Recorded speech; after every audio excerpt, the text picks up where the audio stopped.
How's it, Bills Mafia? Welcome to a new episode of the Triple Coverage Podcast on the Built-in Buffalo Network, presented by Monster Energy Drink, the official energy drink of Built-in Buffalo. We have a loaded show tonight. Includes putting a bow on training camp, the latest happenings, and a game being played on Saturday at Highmark Stadium. An exciting thing happening today for me. I picked up a box of Snickers ice cream bars with Josh Allen's face on the front of the box, so that was pretty exciting. And speaking of Josh Allen, one place he won't be is on the field on Saturday. We'll get to that in a moment. What's up, Shoop? Nothing much. Well, he will be on the field. He just won't be playing, Lance. But Won't be on the playing field. He'll be on the sideline, which is not the field. But pretty good. We got some hard knocks this past week. You got some actual live football for the Bills this Saturday. Another week closer, so it's just itching for it to be the regular season. But we're getting closer week by week, and plenty to talk about. Yeah, Mr. plenty. Casson. Big week. It's game week, kind of. But like you mentioned, the Bills broke training camp. Goodbye to St. John Fisher. Moving on back to the normal practice facility for a bit more regular cadence with preseason games coming up. And it was fun to watch Hard Knocks this week. We'll break it down a little bit later. It was cool to see some of our guys go Hollywood. And the Yankees finally won a game yesterday. So that was a nice change of pace. Oh, I missed it. Dang. Well, and let's be honest. You were buying those Snickers ice cream bars if they had Josh Allen on them or not. That's true. They had him in a very convenient spot, had to pick up some Sprite Zero for the wife, and coming right up the aisle out of that, bam, Snickers and Twix. I was looking for the Butterfinger, to be honest with you, but they didn't have the Butterfinger ice cream bar sitting there, and disappointed, but took the Snickers and ran with it. Yeah, us Buffalo are simple folk. If you put Josh Allen's face on anything, they will buy it. It's pretty easy marketing scheme. You mentioned. Do you have something else? No, go ahead. Cool. Yeah, I was just going to take it from the top. You got game week. Giants coming to town, or basically the Bills B team with the amount of former Bills players and front office people they have. They said the starters are going to play maybe the first quarter, maybe not that much, minus Josh Allen. So Lance, what are your initial thoughts on the game? It's just the preseason. Are you okay with the starters playing? How much do you want them to play? Just wherever you want to take it. Yeah, I'm really excited, for the offensive and defensive linemen, This is my first real look at live competition for these guys coming in. So very excited to see the ones get some reps there because they'll also get them on film where we can watch that back and just see where people are at, see how their reps go. Obviously not expecting perfection out of the gate here from those folks, but looking forward to just getting an eye on them and a little bit of more near live action, I guess, than you did really at training camp. I know that everyone wants to potentially say they're going to go hard and they're going to be competing, but it's not the same level. This is another team across from you. I think it's going to be a different level of competition and different level of effort, quite honestly. Yeah, I'm glad they're playing some of the starters because you've seen teams in the past not play starters throughout the preseason, or most notably the Bengals have never really played their starters early on in the preseason, and they start out slow. You see teams start a little slow because they're still getting into it because they haven't played that full preseason. I'm not too concerned with obviously Josh playing because when you have a quarterback of that caliber, most of the time they can adjust relatively faster. But especially with the O-line, D-line, linebackers, I mean, you want them to be able to get in there, get some live action. So it's going to be good. It's going to be fun. This Giants team's an interesting team when it comes to just where they're at because they have Russell Wilson. They drafted Jackson Dart. They obviously, like Scott said, have a lot of old Bills. Don't forget about Jameis. They do have Jameis as well. Can't forget about Jameis because every day is the Lord's Day, as he quoted on Saturday, if I'm not mistaken. Every day. Yeah, every day.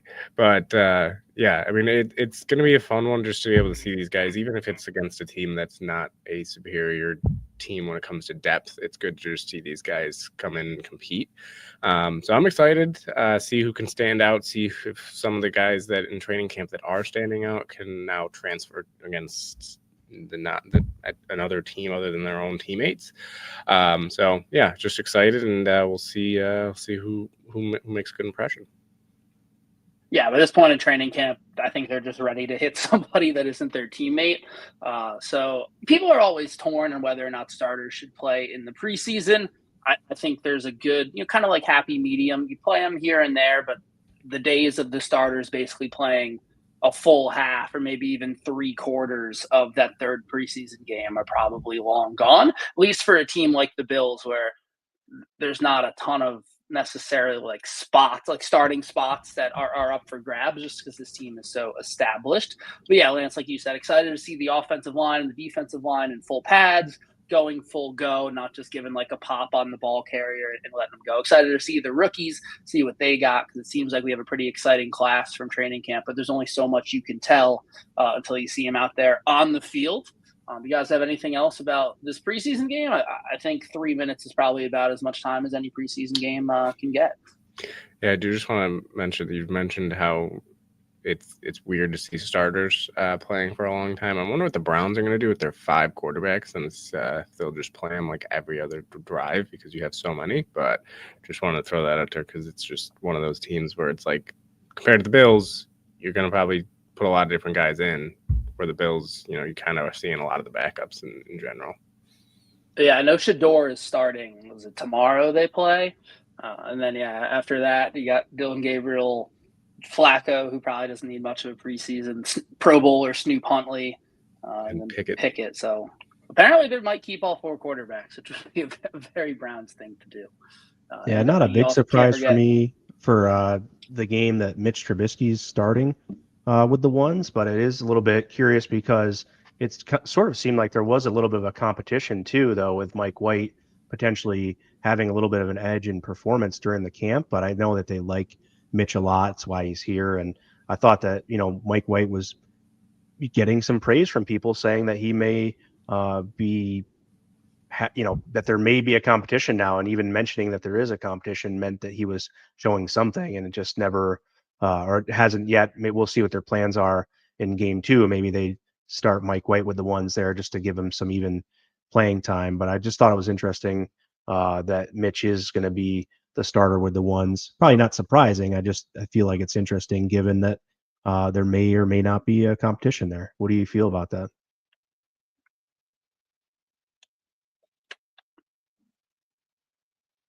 You're muted, Ben. I know I pulled a Lance. Sorry. When it comes to that, at the end of the day, it's one of those things where you hope it doesn't matter if there is one or not. But I do think, especially for a guy when it comes to, Mitch, what he's got, but at the same time, he is getting older. So can a guy like Mike White push him and make the Bills make that decision of, hey, he's on the books, Mitch is on the books for a little bit of money. We don't care in case Josh gets hurt. We still want to go with Mike White. But I don't think the Bills care too much because I think at this point, and I think Scott said it in past shows, when it comes down to backup quarterback, it's pretty much just whoever Josh Allen really wants. And it's like you have to be friends with them, or you have to be in that. It's at the end of the day, it's going to come down to that, unless the Bills have a very wide range, wide discrepancy in talent at those 2 and 3 positions. So I think it will end up being Mitch, but I mean, if Mike White can push him, he can push him. Yeah, I think Mitch wins the job. I also think contract-wise, there's some guaranteed money there that they would have to pay him, and I think Mitch's play style fits the offense a little bit better as well. God forbid something happens to Josh Allen. Mitch a little bit more mobile, despite Mike White, the AFC Player of the Week back in 2021. I think it was Week 11. He's a bit more mobile, fits the play system a little bit better. So I definitely think there's a competition there, but I do think Mitch has the edge. Yeah, like I said, it's not surprising to me by any means. I just think it's interesting to note that he is named the starter there, and we'll see if the plan, changes for game 2, maybe, where I don't expect Josh really to play, if he plays at all, likely in maybe game 3 versus any other game, but we'll see how that all pans out. And but we'll see if Mike White ends up even getting an opportunity to start with the ones at any capacity, or even play with them a little bit in the first quarter, see how many snaps Mitch will take. But just something that I found intriguing about this, as much intrigue as you can have about preseason week one. I thought maybe the quarterback situation might be one of the more intriguing lines outside of kicker. Yeah, they don't have one, which we'll get to in a little bit. But probably the biggest story in Bills camp this week, and I'm sure people are tired of hearing it, so we'll keep it brief. But James Cook has been holding in the past week. Showed up to minicamp, he showed up to training camp, he practiced fully, and then all of a sudden on Sunday he just decided, I'm done now. So a little bit of an interesting strategy. You kind of wonder if maybe it means they're close to a contract extension, or maybe it means they're really far away. So he's trying to do something drastic to get the Bills' attention. I don't have any doubt that he's going to be the Bills' running back come week one. You don't love that he's not practicing with the team, but Ben, what are your thoughts on it, and how do you think this ends? And I guess when? One, I know that there were reports that they were reportedly somewhat close on a deal. I don't see a deal happening before the season starts, and I think once the season starts, Cook will be on the field. They'll stop any talks until after the season. Usually, I believe that's how Bean likes to work. He doesn't usually like to talk in-season extensions. And I do know I saw a comment. I believe Joey. Yeah, Joey. I believe he was there this past day. He hasn't skipped a full day, as in he didn't even show up. He just has been. He's been doing walkthroughs. They said he just might not make his presence felt when people are there. Yeah, so he hasn't. That's the good part, is he hasn't fully skipped out, which then things might get a little bit messier when it comes to, oh well, he's not even showing up at all. But it's one of those things where I'm not shocked by it, and it doesn't seem like many of the players or coaches or even Bean is like too concerned about it. I saw an interview with him this past week talking about it, and yeah, he said, the basics of I'm a little disappointed, or I hope that he wasn't the hope that it didn't come to this, but he still, I think they still expect him to be on the football field. So it doesn't seem like anybody's too concerned. And to quote Dodgeball, I mean, it's the movie Dodgeball. It's a you can dodge a wrench, you can dodge ball. Well, I was gonna say, I wasn't sure what that would have to do with bold it. strategy, Cotton, because it is just if his agent's telling him to do this, like, what, this isn't going to do any good for you, because of the fact that now you're missing practices. Hold-ins or holdouts rarely work for at least running backs, it seems. You see usually work though. Well, you see it with receivers a lot. It works, or you've seen it with, I can't remember actually the last quarterback that's done it at edge rushers, but I feel like running backs, it either doesn't work till after the season they start up talks, or it's 2 days in and they get a deal done, or it seemed like this has been going on for months and months and months.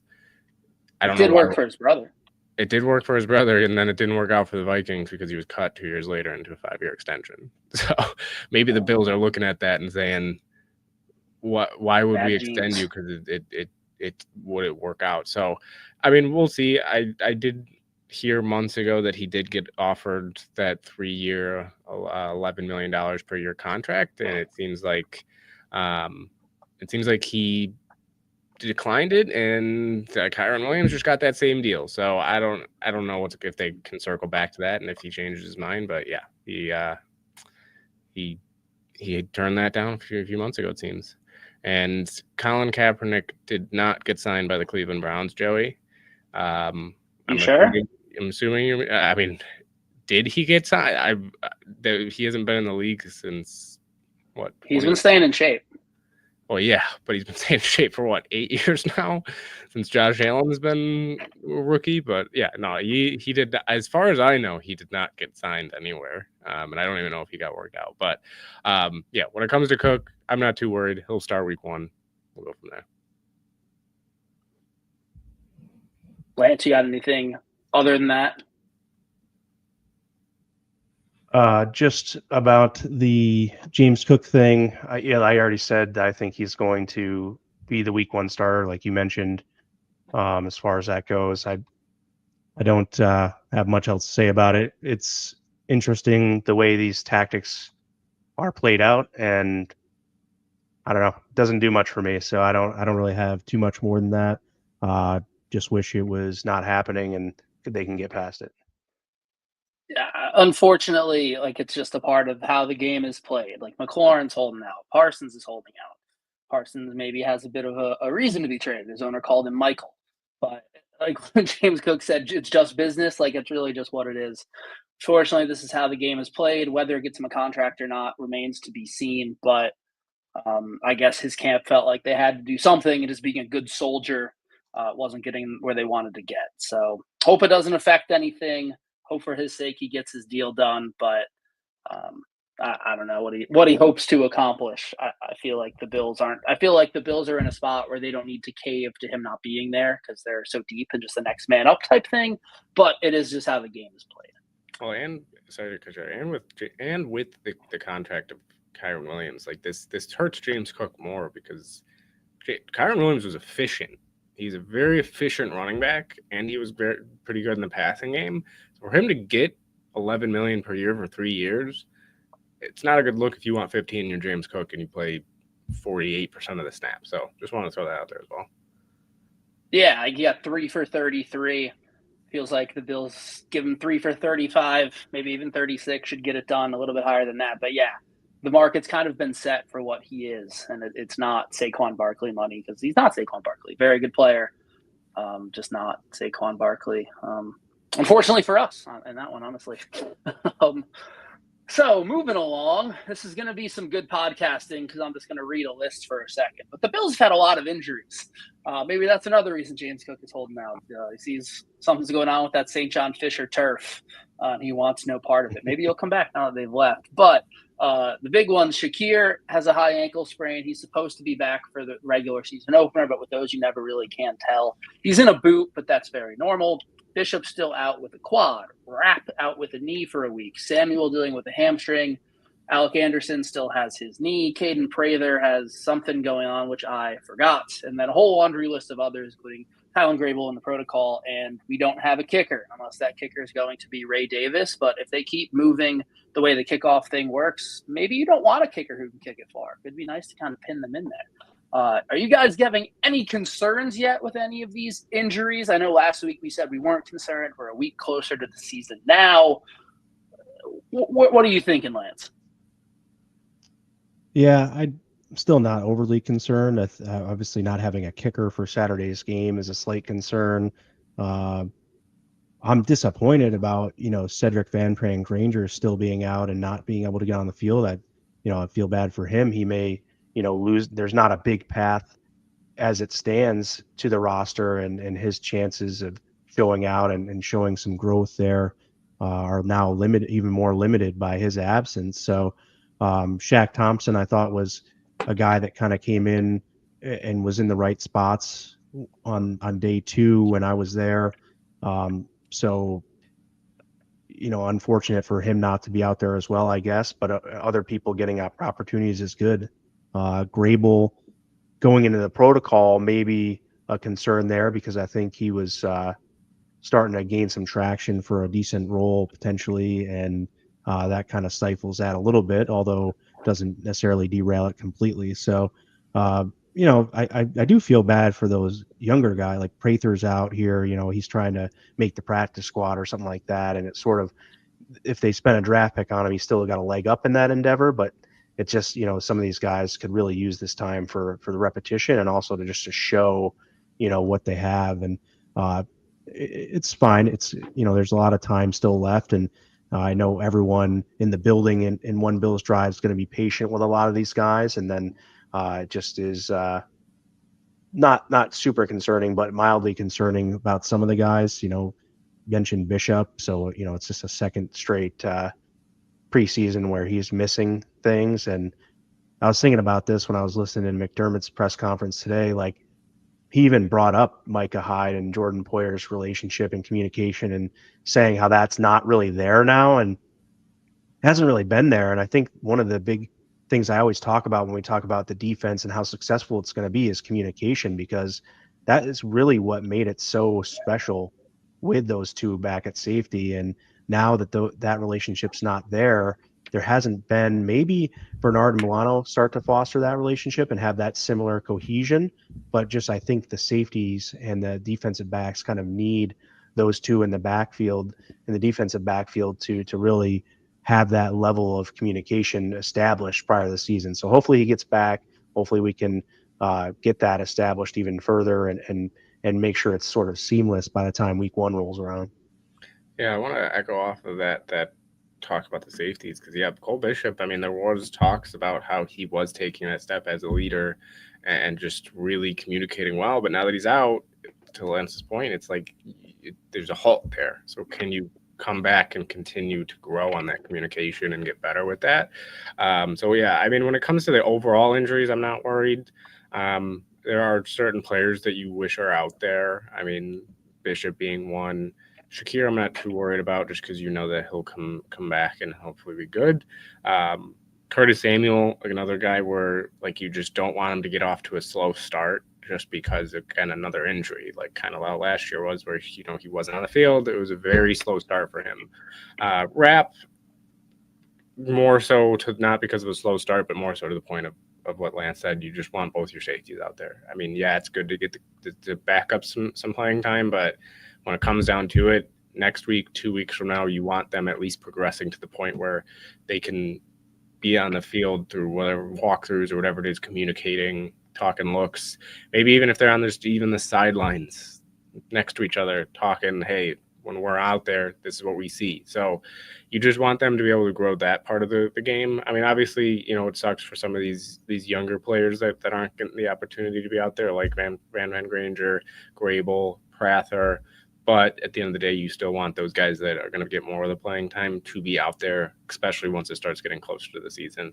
And then, yeah, kicker. I feel like there might be a little bit more urgency if it was something that they were concerned about. I did see Roy's comment there that, maybe they do sign one and they've had a couple in, but, they haven't really they haven't shown that urgency, I think, if they're waiting till a day before a preseason game of like, oh, we desperately need a kicker just for Bass. So kicker, I'm not too worried. I mean, maybe we do see a little bit of Ray Davis out there this Saturday if they don't sign somebody. But either way, I mean, I wouldn't be mad at going for 2 every time anyways in the preseason, Absolutely. Yeah, they worked out 2 kickers, Caden Davis and John Hoyland. I unfortunately remember Caden Davis. He missed a kick by a country mile against Kentucky last year to lose me a bet. So I remember that guy. Yeah, obviously the injuries aren't great, but kind of in the same spot I said last week. The Shakir one's a bummer. Maxwell Harrison obviously didn't bring him up because he isn't a new injury, but like you hope those guys come back and don't miss any games just because they are going to be important parts. But everything else should be fine. And like people are starting to say that Bishop can't stay healthy. Like I don't know if we're ready to say that just yet. He had the shoulder injury in camp last year, but then he played the whole season. He has this, and he was pretty healthy in college. I think he only missed like 2 or 3 games in his 3 years at Utah. So I don't think we're ready to put the injury-prone label on him yet. Just maybe had a little bit of bad luck here in camp, but hopefully we get those guys back here soon or 100% come September 9th or whatever that day is, because that's really all that matters. But good injury news, Terrell Bernard and Dorian Williams are back. Well, I'm sure if they're healthy on the 9th, they'll be healthy on the 7th. There you go. Actually, I hope they are healthy on the 9th. That means no one got hurt in week 1. What can I There you go. Terrell Bernard, Dorian Williams back in action, which is good. Other than Shaq Thompson, sounds like all the linebackers are healthy, except for our old friend, Balin Spector. This may have been the calf strain that broke the camel's back, it seems. He's had about 6 of them in his time here, but he pulled his calf again, was released. He did clear waiver, so he's placed back on the IR. Maybe they get him with some kind of injury settlement or what. So he's not gone yet, but was released. They brought in Jimmy Ciarlo, a linebacker out of Army, West Point guy, was with the Jets last year but didn't appear in any games. I feel bad for Balin Spector. He showed flashes, especially in 2023 when all the linebackers were hurt. He played pretty well in that Dolphins game in Week 18 and then in the playoff game against the Steelers before he got hurt again. Just couldn't stay on the field and unfortunately may have derailed his career. Lance, do you have any parting words for our old friend Balin? Good riddance, sir. Hopefully you get healthy. Yeah, I mean it's one of those things where it's sad, and I know there's the jokes of him getting injured and all that, but it is really like one of those things where this happens to more players than I think people realize. That hey, who knows if they could stay healthy and stay on the field, what their careers could have been. Now I'm obviously not saying that Just like Ben, he would have been on the wasn't field for that knee. Huh? Just like you, Ben. Wasn't for that trick knee, you'd be out there right now. Wasn't it? Yep. Good old knee right here. But yeah, I mean, I'm not saying Balin Spector would have been an amazing player if he would have been on the field, but I mean, who knows? It's one of those things where it stinks to see it. And yeah, I think, Doug put it perfect. It was time taking up a spot. They gave him chances. They hoped that he could stay on the field, but I mean, there gets to a point where once you can't stay on the field, it's a business at the end of the day. So yeah, I mean, I hope nothing but the best for him in the future. Maybe he gets picked up somewhere else, and maybe he can stay healthy there. But either way, whether it's in the NFL or out of the NFL, best of luck to Balin Spector. He'll always be a collegiate national champion. That's pretty cool. It's tough too. Like I think he definitely had some like flashes of promise there. So it's definitely a tough thing to see. Somebody you tried to draft and develop just didn't work out. But I do think it was time, like was mentioned. I think it was past time. I think they gave him all the chances they could possibly give him. And McDermott said it best: your availability is the best ability. So you have to take that into account. So unfortunately for Balin, just couldn't stay on the field. And yes, I've said before, can't make the club in the tub.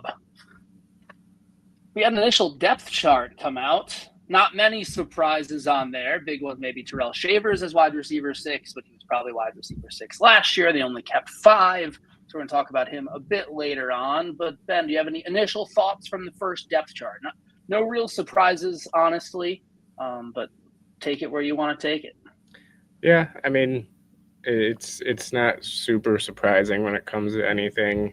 I am interested to see how long Daquan Jones really kind of stays there in his spot of that number 2 D tackle. But other than that, I mean, you expected safeties, corners. You knew Maxwell was not going to be the starter right away. Linebackers are pretty set. The line, besides, I said that like Daquan Jones, maybe it was the only other one that was a little surprising, just because you've heard of so much about the other D tackles. But again, they like to kind of ease guys in. But yeah, other than that, nothing really too crazy. So yeah, not shocked really anywhere else. I guess Balin Spector made the initial depth chart that was released, and so that's something for him. His name's, he's ahead of Keontae Jenkins, and he's not even on the team. So I hope Keontae can get in that spot soon here if he plays well enough. So yeah, no, I agree. Not a ton to note. They had Codrington listed as nickel cornerback, which I think you were on that, saying he plays more. They wanted him more inside. I guess I didn't really realize what his specialty was. I don't think they want him anywhere. Yeah, I certainly don't want him, but I just noticing that. And let's see here. Yeah, everything else fairly straightforward. Well, I guess you could say Dorian Strong playing decently enough. I thought, he's behind Dane Jackson still, which because of his veteran status maybe makes sense. But just from what you were hearing, maybe would have thought Strong could maybe push to be behind Benford there on the depth chart, but not to be. Obviously, everyone's going to say that Ray Davis at backup kicker is pretty interesting, which came out of nowhere before the blue and red scrimmage when that happened. Did you guys have any clue about Davis kicking ever before? No. Yeah, wasn't so bad that's cool. Yeah, it's pretty fun. Always cool. Chenault, I'm looking, one of the bigger things I think to look for is special teams on Saturday. It's something I'm going to focus on because it kind of helps you identify that bottom half of the roster. And Chenault ahead of is second in the kickoff return there, and but third with punt returning. So we'll see how that return man battle goes. I think that's interesting to note. They have kind of them all shuffled up there with Codrington being first in both. Now, he was the kickoff returner, but was he the punt returner last year, or did he do a lot of? Yeah, he was Codrington. Yeah, he was pretty good at it too. Okay, I thought he was more of a specialist on the kick return, so my fault on that Now, one. I think his punt returning ability is what may keep him on the team. I think he was like I think fourth third in the league or something. Yeah, third or Right fourth. on. Okay, so I had it flopped. Something His like punt that. returning was better than his kick returning. Gotcha. Yeah, Right and on. that was the one thing I wanted to. Oh, go ahead. Sorry. No, go for it.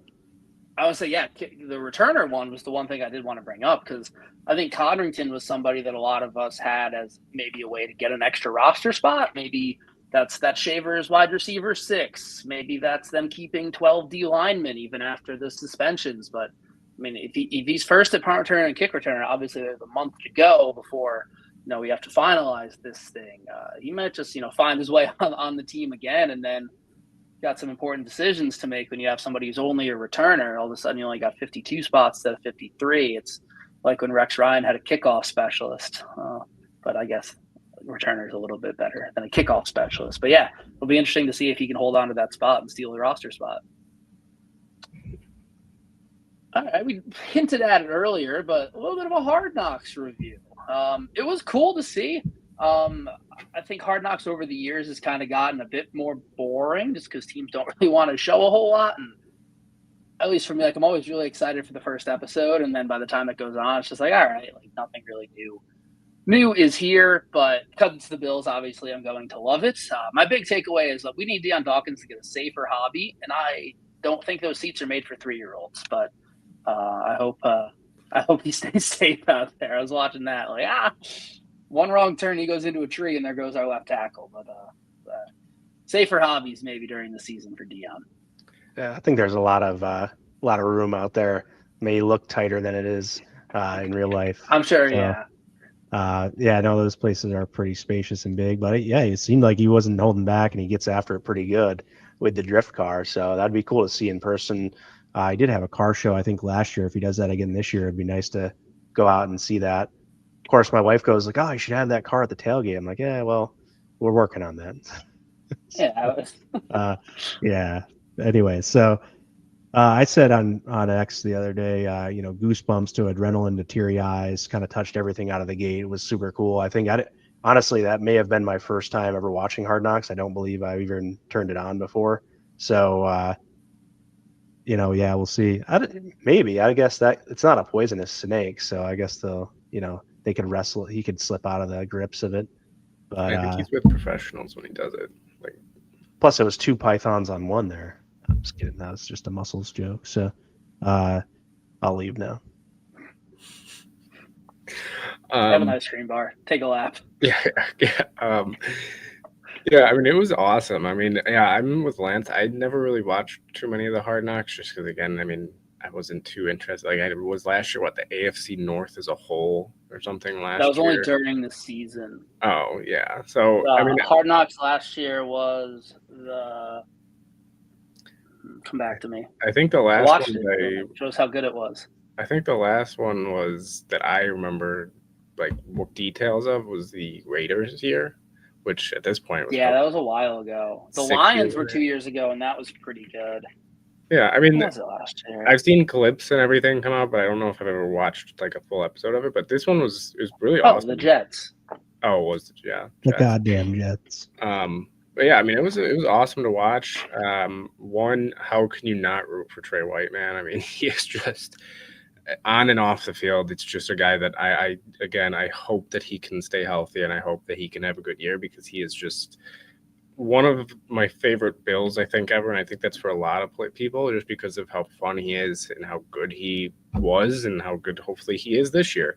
So yeah, I mean, I'm just excited to see kind of how they progress with him. And then, yeah, my first thought when I saw the Deion thing was the same thing as you, Scott, of like, is this as safe as it like he's kind of saying? But overall, I mean, I thought it was a phenomenal show or episode. I'm excited for episode number 2 to see what they dive into. Glad they didn't really touch on the Cook stuff. They haven't really touched on that's coming. Yeah, they didn't really touch on anything bad in the first episode. So that's usually how they go. The first one gets you like warm and fuzzy, and like Yeah, and that was the Bears last year. I was wrong. I remember Caleb Williams now. But yeah, that's how they get you. Like last year, the first episode made Matt Eberflus look like a good football coach, and then as it goes on, you're like, oh, so yeah, the Cook stuff is coming. Yeah, and there was one more thing that I was going to say that I forgot even before you started. No, even before you started talking, I was trying to think of it. So it actually gave me more time, and I still couldn't think of it.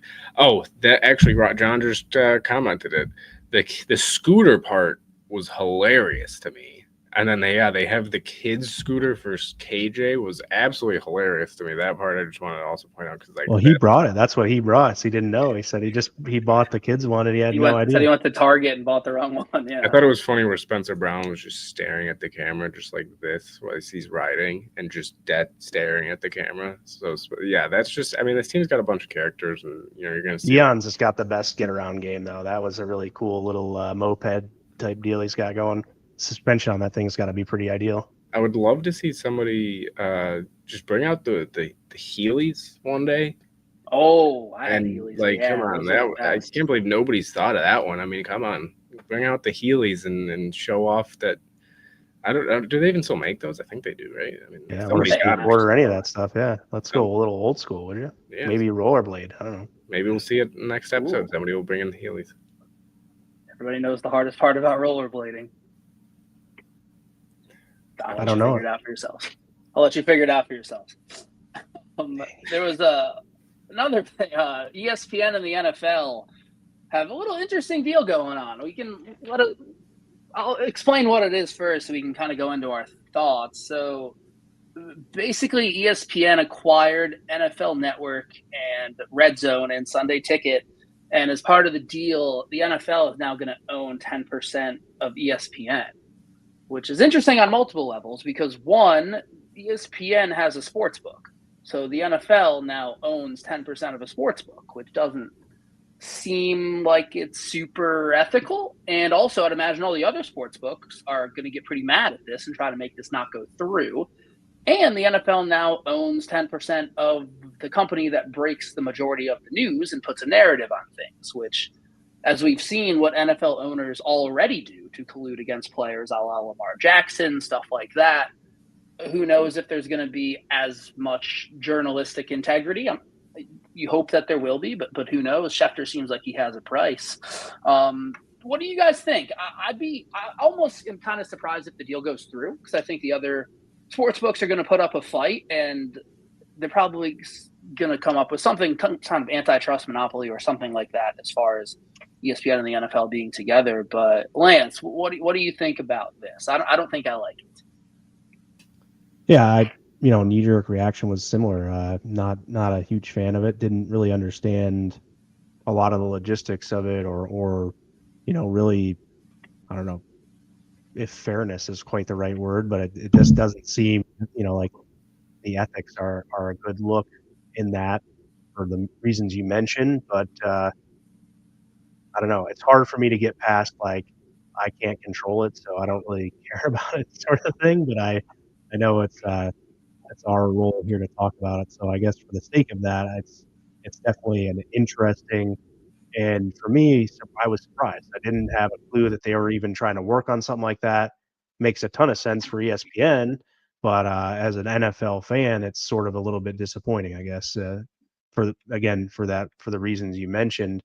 Yeah, it's. I'll be interested to see how it works out with all the different, because there's two separate subscriptions there, both of which I hold, and now I'm like, all right, am I gonna have to pay for both still, or will my ESPN Plus just cover everything from now on, or what's the deal? I have to have ESPN Plus and NFL Plus, but they're the same company, or what's going on with that? Yeah, I don't like it anyway because one, ESPN will ruin whatever they touch, and two, the NFL, it's like this, like you said, Scott. Like, I mean, you said the word integrity. How much integrity does the NFL have as a whole? That's part of the safety. Yeah, player safety. They've taken. You can't provide smelling salts anymore. Come on. Exactly. I know. So yeah, I mean, it's just overall, it's kind of just one of those things where it's like, as a fan, you hate it, and there's nothing that you can do or anything that will stop or change any part of it. So, hopefully, we'll see some better news if they do contest it or anything. But knowing the NFL and ESPN, they'll both get what they want at the end of the day, no matter what regulations they have to have or whatever they have to do in order to make this happen. They'll make it happen somehow. And I do also just want to say, apparently, I just heard that Anthony Richardson just got hurt again. So if anybody knows a Colts fan, tell them that they're in their thoughts and prayers because their quarterback got hurt. It's about again. half a mile from here. That's about half a mile from here. I'll stick my head outside and see if I hear it. Yeah, well, they unfortunately, there's a guy that we were talking about, Balen Spector, that can't stay healthy. Anthony Richardson's another guy that doesn't seem like he can stay healthy, and that one hurts a little more than I think Balen Spector. So, yeah, when it comes to the NFL and ESPN, it is what it is. It sucks, like Len said. Like we're not going to get super invested in it, but it's one of those things where, yeah, I mean, especially Red Zone too, because I think that they'll absolutely ruin Red Zone if they get a hold of Red Zone. Within 3 years, I wouldn't be shocked if they somehow replace Hansen, even though he's just the best for it. So we'll see what happens and go from there. Yeah, I mean, if you guys got anything else before we move on here at all? Yeah, they said they're not going to change anything. I'm sure that'll be true for a little bit, but then it won't be. But I will say, if they make a college football Red Zone, I might be all the way back in. My dumb brain can be bought, and I think it will be bought by a college football Red Zone type thing. That would be cool. I would be a fan of that.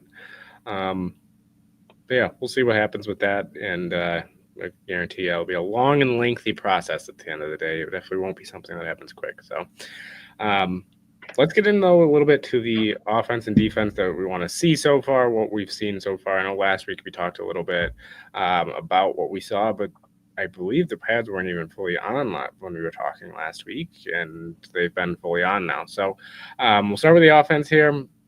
First, Lance, I'm going to start with you. Who stands out to you? You can say good, bad. You can have one of each, whatever you'd like. Who are the two guys on offense that you're looking at right now, even going into Sunday's game or Saturday's game? Yeah, I'm going to take two receivers so far because Keon Coleman was sort of slower out of the gate. People were less impressed with him initially, but super strong performance, I think.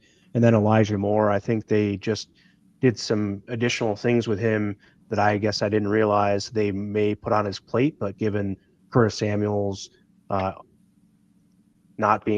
to Curtis Samuel not being available, I think that it actually makes sense that Elijah Moore would try to go in that role, do some jet sweeps and things like that. So I'm excited. I think Elijah Moore has great route running. And honorable mention, I know you only said two, but Josh Palmer, I'm going to hog that too, just because I saw him working after practice a bunch with Josh Allen. Pretty impressive on learning how cerebral he is and just getting to know the player he is, not really knowing too much about him coming from the Chargers. Yeah, both of those guys are – honestly, the receiver room as a whole seems like it's impressed quite a bit outside of Curtis Samuel, who hasn't been there. Awesome to see that he's building that connection with Palmer. Keon Coleman, there's a highlight of his coming out of camp almost every day. Got to clean up the drops a little bit, but I think a lot of them have been just like situations on air, so it could just be a concentration thing. But another receiver I wanted to highlight, we're going to talk about him in a bit, and if you may have a spot on this team, is Terrell Shavers. Was maybe the last guy cut last season. If they kept 6 receivers, he probably makes the team. Rolled up his ankle last week, was able to come back. I don't even know if he missed a day of practice just because he knows that if he misses practice, he might not make this squad. Had an awesome touchdown. I can't remember if it was yesterday or the day before. And I've also seen some people say online that he is one of the best special teams coverage guys that they've ever seen. One person said Matt Collins level. So we'll see if that's true, but it would just be a real feel-good story if he can find his way on the team and make a big impact. I don't know if he gets a ton of snaps at receiver, but those special teams guys who can cover and he can block. We know he'll block his ass off. So I hope he finds a way on the squad. We'll talk about it in a minute. But and his aunt's a friend of the show, so we'll say that again later. There you go. I mean, for me, there's not really too many good or bad. I mean, the one guy that I highlighted a little bit earlier that for me, bad-wise, that isn't necessarily bad. It's just another thing where you haven't been able to really hear much about him because he hasn't been on the field, and that's Curtis Samuel. So I'm just going to echo what was said earlier in the show and everything. So when it comes to Curtis Samuel, we just want to be on the field, and it's kind of, I guess, bad when it comes to, you haven't been able to see him play. The good is I'm going to go Dalton Kincaid, just because you've heard him bulking up. You've seen him make plays. Again, hopefully Josh Allen can hit him a few more times. So I'm going to go with him for good. I'm excited to see him this year. Hope that he can stay healthy and get back up to that 90, 100 targets, and hopefully catch majority of them. So we'll see, obviously, as it goes. But yeah, those are going to be my two for the offense there. And then Shavers was talked about. Lance, do you think he makes the team? I didn't know if you answered that at all. I didn't get a chance to answer it. We didn't even talk about it. It was lightly mentioned. Well, you can dive into that lightly mention and expand. Fair enough. Well, to dive into whether or not Shavers is going to make this team, I'm going to say I predicted he does make the team, and then Scott's going to say over who, and I'm going to just say maybe we keep one less offensive lineman because there's kind of banged up. I don't know. There's 2 defensive linemen suspended, and I know that. Yeah, offensive line, you don't have there. Well, you can have them on the practice squad and elevate them as needed. So same thing can be done with Shavers, but who knows if someone may, if you think an offensive lineman may be safer on the practice squad than Shavers would be, maybe you do that. I don't have a great answer of who you're going to take off the team. I just am rooting for the guy and think that you are going to have to put 6 receivers on the team with the lack of super good health in the receiver room right now. Keeping 6 on the 53 may be a good idea. I want him to make the team is my answer. I just think he's a guy who's done everything he's been asked. 100% catch to touchdown ratio in the NFL. Not many guys have that. Just him and Tommy Doyle and Deion Dawkins off the top of my head. But the thing is over who. Like, I thought maybe Codrington not making it could be his ticket if they can have one of the other guys return. I don't know if they trust anybody else to return punts there. I know Keon did it in college a little bit, but they haven't really seemed to use him there. I know he's caught some in practice.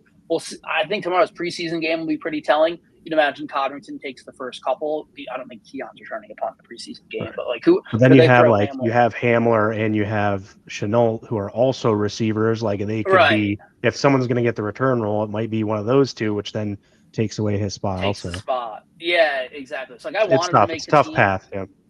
Yeah, I don't know if there's an offensive line spot where they wouldn't like keep, because obviously you got your 5 starters. Anderson's making it. Vandemark's making it. Grable's making it, assuming it's healthy.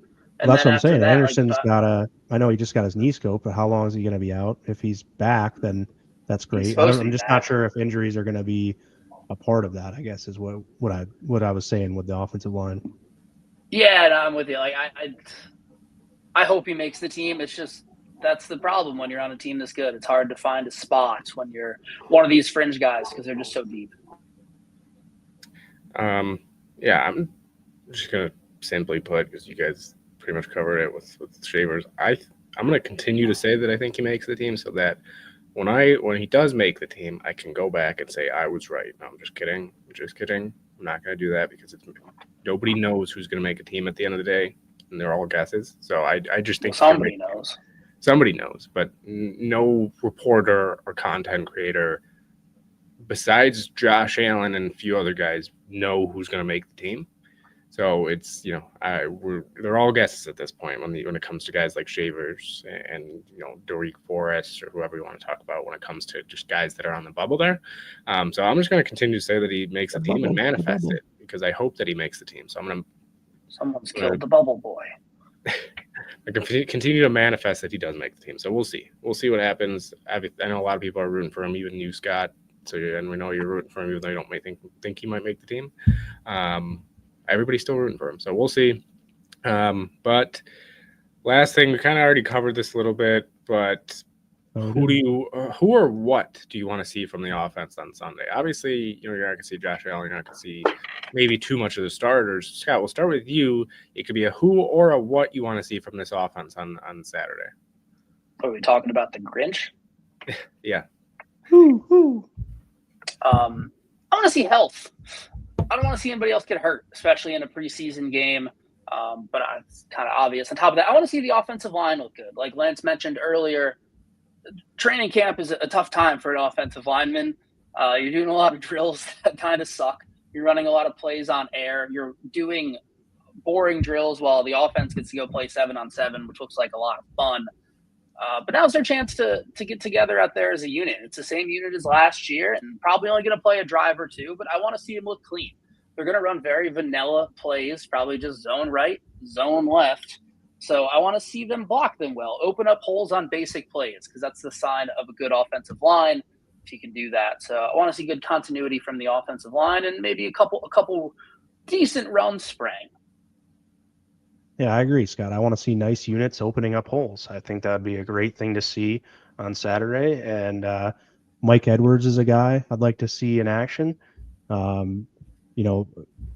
Richard Garage, if you have some of these guys that maybe are going to miss some time, what do these guys behind them look like? So those are the guys, Edwards and Garage, that I want to kind of check out and see where they're at. Maybe Travis Clayton, a little rugby action. Maybe we pitch it to him down the field. Little Josh Allen magic there. Throw it to the receiver, pitch it to the tackle. He's used to it. Whole hook and ladder with the offensive tackle. The Lions do it like once a game. They do it. They do, actually. Although I don't believe majority of the time it has not worked out in their favor too well. Majority of the time. If the Lions? They scored an offensive lineman touchdown against us. I'm talking about the hook and ladder. They ran the one to Penei Sewell that almost worked. That was when they were just trying to mess with the Cowboys for revenge from the year before. The one play where Penei Sewell was going to throw it.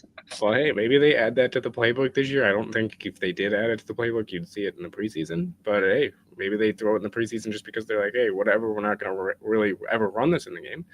Run it in a preseason game where it doesn't really matter too much. I'm excited to see – one, John mentioned it. I do want to see Jackson Hawes in some action, and I do want to see Ray Davis and Ty Johnson on how they look, where it's Scott, you talked about the offensive line, seeing how they're setting up the blocks, and yeah, that's always something that you definitely want to see. But I also want to see how those two look, because that's the talk of everybody saying, well, the Bills' offense, even myself, wouldn't really slow down if those two were in the backfield and James Cook wasn't on the field this season.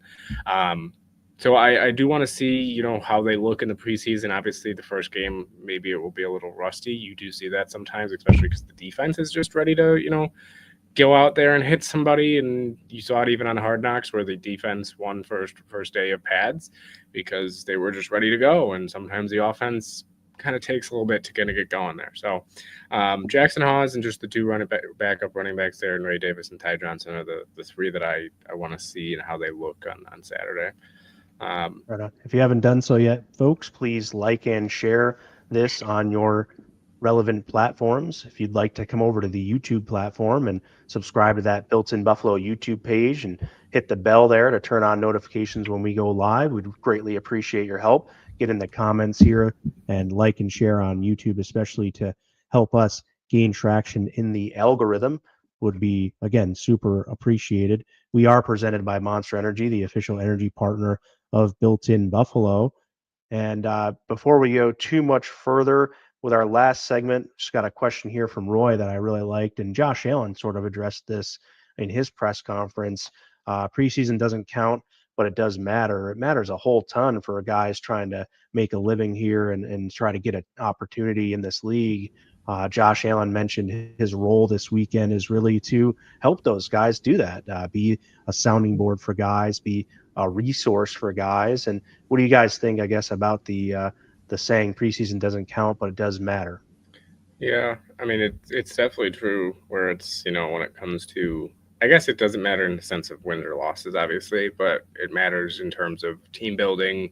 Because no matter what team you are, whether you're the Bills and you're just looking to figure out who's going to be your depth, who's going to make the final 53, those last probably 10, 15 spots, potentially, or even if you're the Giants or the Browns or whoever at the bottom, it's important because you want to see where you're at right now as a whole team. Who can you build off of? Who do you want to see more of as the season goes on? Progression, young guys. So it matters no matter what team you are, because you're looking for answers either way.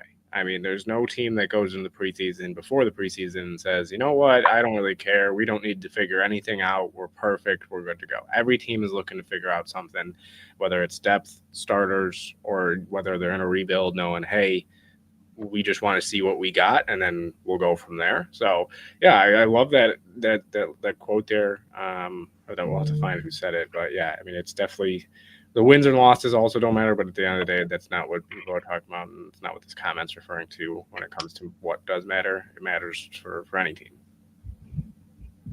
Yeah, absolutely. I mean, you guys said it. The preseason matters a lot. Like guys trying to make the team, guys trying to have a career, like make a living, provide for their family, fighting out there. Preseason definitely matters, and you can still bet on it. So it matters to some of those folks too. Some of them are fighting just as hard as the players. Eagles just scored on a 4th and goal from the 1.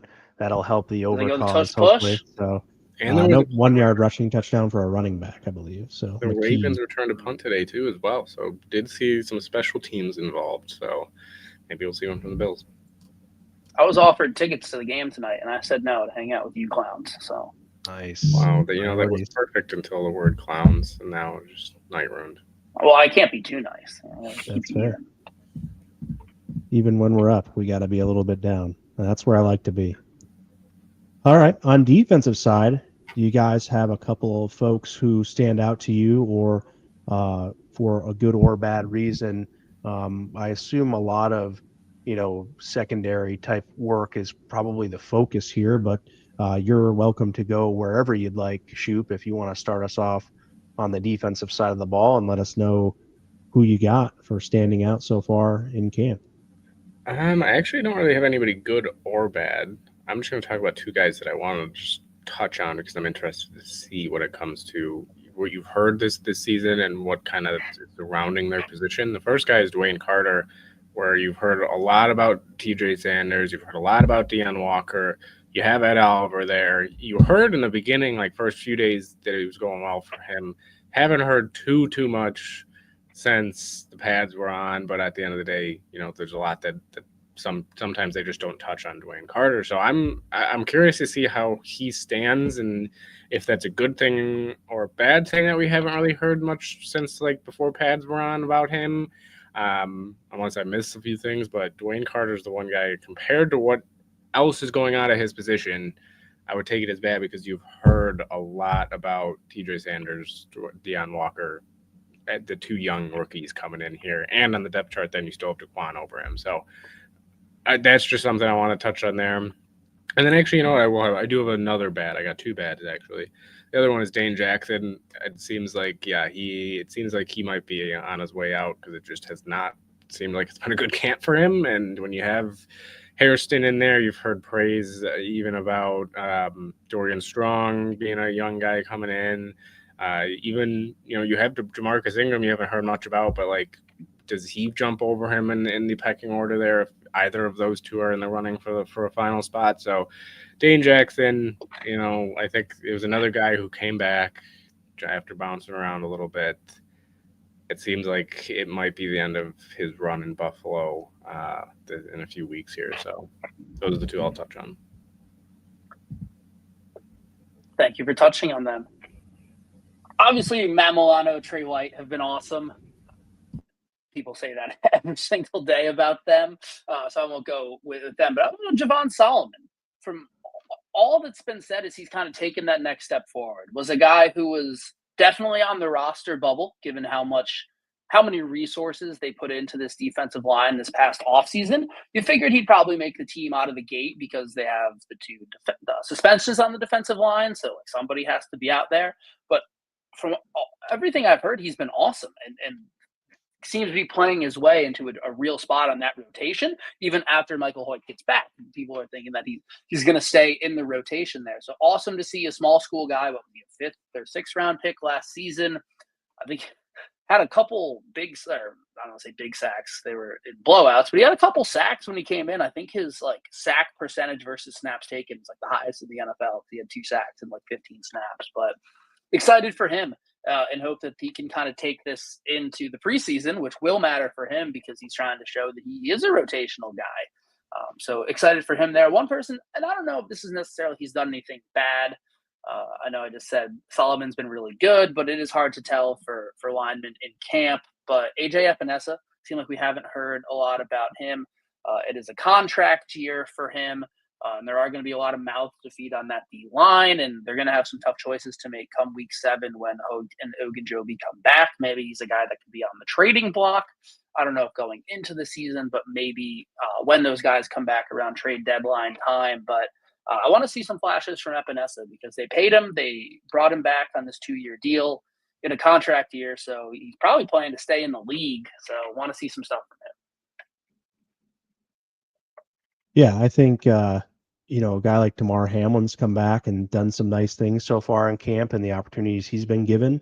And Cam Lewis also stepping up in place of Teron Johnson at times, things like that. So those two guys have stood out a bit to me. And also the area that I want to see on defense, get eyes on live action with TJ Sanders for sure. Maybe see if Daquan Jones takes a few snaps where he is. And then from there, looking at, the defensive backfield and just anybody who's out there, who's going to be out there, how long will they play, and as a whole, how do they perform? There's not a ton of guys to sit back there at safety after you take Rapp and Bishop off the field. So, our Lewis and Hamlin or Forrest and Hamlin or whom is going to really take the bulk of the snaps and how will they fare for an entire game? Basically, they sort of need to do that. So they'll mix and match. I think they'll obviously put the rookie back there, Hancock, a little bit too. So he's going to touch on some safety and we'll see what old Herbie has for the safety role versus maybe he'll split time too. He may play a little bit of nickel and safety both in this game. So that'll be nice to see, where these rookies are at. Obviously, you're going to be looking to see more from Dorian Strong, given his praise so far in camp. So, yeah, I'm excited to see who's bringing the energy, who's going to be out there, who's going to be flying around. Just there's always that one guy that you're just like, man, he's did not expect this from him, and he's flying around. I hope it's a guy like Joe Andreessen that can just fly around the football field because it's again another guy where last year he had the good story. This year, not as much just because he's already made the team, but. Cinderella time's over. Yep. Old news. But I hope to see that he comes out. I mean, that's really where he made his major mark last year. Yeah, you'd heard it in training camp, but on the field in preseason was really where you saw and that Steelers game. Yeah, I mean, what did he? I want to say 13 tackles or something like that. So maybe again preseason he comes out and shows out and says, "Oh, I've heard the Shaq Thompson talk about being that guy that if somebody gets hurt in the top 3, he'll go in." But no, it could be Joe Andreessen there. Yeah, it looks like it was the brotherly shove potentially that did score there, but didn't recognize the name who did score it. So, anyways, that'll pretty much do it for us, guys. You mentioned who's going to bring the energy. If I'm able to acquire some, I'll bring some Monster Energy over there on Saturday. We'll see how that all works out as plans kind of tidy up here last minute. But Big Tree Inn, Hard Knocks will be there, I think, in the morning at the Big Tree Inn with the Water Buffalo Club 716. If anyone's going to the game, wants to shoot over there, I'll be there as well and come around, say hi, see if we can get Schuper out there or not, and go from there. So, thanks for sticking with us for the entire hour episode. Do you guys have anything else to leave us with? Scott, do you want to have anything prepared on the betting market that you want to say for this week 1 of the preseason? I haven't really looked much at the preseason. Probably take the over in the Bills game just for something to do. Haven't looked a ton at the preseason betting lines. Usually just take the over of the game I'm watching. But I do have a bunch Ray of Davis college football anytime futures touchdown. in there. Oh. Nice. What about Ray Davis anytime extra point? What if touchdown and extra point? They said, McDermott said, hey, he'll score and then we'll toss his shoe out there. We need to get a Velcro version. And that he'll score his own touchdown and kick the extra point for it. So that'd be interesting to see. It's called an octopus when the same guy scores a touchdown and gets the extra point. What's it called when the same guy scores a touchdown and then kicks the extra point? Right. Is that another question that you haven't answered and you're just not going to tell us, or is that no? Well, I don't know that. I don't know if it's ever been done before. You have to make something up. Maybe. I mean, that's a great question. We'll have to see. But next episode, we'll know for sure if somebody's ever done it. But I'm gonna take a wild guesses now. Yeah, I got nothing else really major to add besides another week closer. Can't wait to see the boys in action, and just excited, man. It's that fun time of the year where you're starting to ramp up. We got college football coming in. Baseball's getting towards the end there when it comes to playoffs and everything. So you got that final month before the September push from all these teams in the MLB. NFL is coming back. Before you know it, we'll have hockey and basketball, which I guess for Buffalo fans, hockey's not a fun season. But yeah, I mean, there's a lot coming up in the next few weeks here and a lot to look forward to. Yeah, football Saturday. That's what I'm looking forward to, guys. And go Bills. Hope to see you out there again at the Big Tree Inn on Saturday morning. Go Bills.